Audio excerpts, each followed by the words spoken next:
In this video, we are going to draw free body diagrams of angled forces applied on objects. In a future video, I'll solve problems regarding angled forces. Before we start talking about forces applied at an angle, I thought it'd be best to do a review over free body diagrams. So in this problem, we have a box that is stationary that weighs 8 newtons, and we have to draw the box's free body diagram. Well, like we did in previous videos, let's draw our box over here. And think about all the forces that are being applied on our box. Well, we remember that all objects experience a downward force of gravity. So our box is going to experience a downward force of 8 newtons. However, if this was the only force acting on our box, then we would expect the box to be accelerating towards the center of the earth. So there must be some force that is counteracting the force of gravity. Well, we know that the contact force that is perpendicular to the surface is called the normal force. So we can expect an upward force of 8 newtons.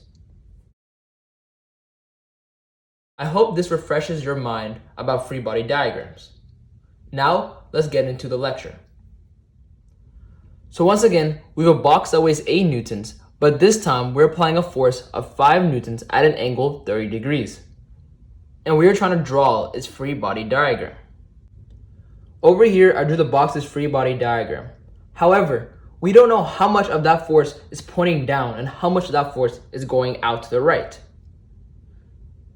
So just like we did with projectiles launched at an angle, we must break it up into its vertical and horizontal components.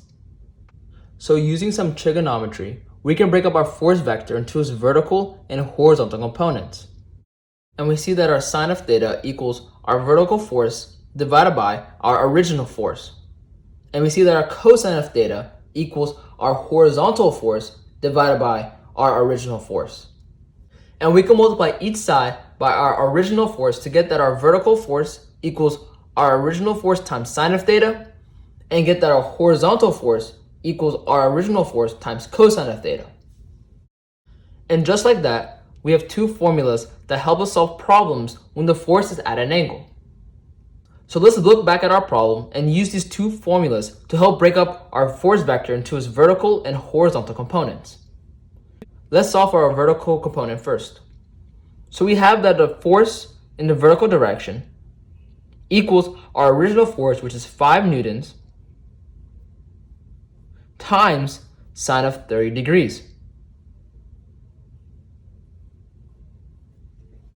And this equals 5 over 2 newtons.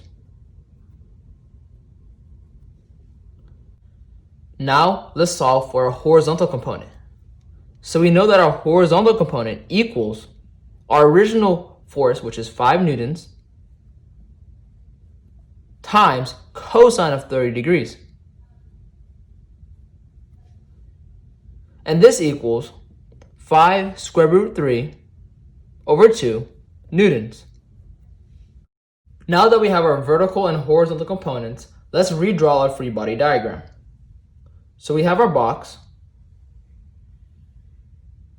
and it experienced a downward force of 8 newtons because of the force of gravity, and experiences an upward force of 8 newtons because of the normal force.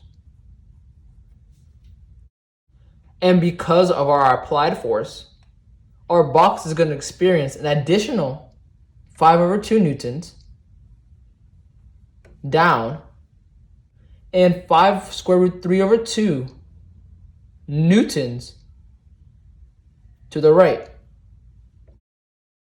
However, assuming that our box is not being compressed into the ground in any way, we would expect our box to also have an upward force of 5 over 2 newtons. Because remember, the normal force must equal the force of gravity to ensure that the box remains stationary. I hope this gives you a better understanding of what the free body diagrams look like when the force is being applied at an angle. So in recap, always break up your angled forces into its vertical and horizontal components. And remember, our vertical force equals our original force times sine of theta, and our horizontal force equals our original force times cosine of theta. Thank you for watching this video and hope to see you next time.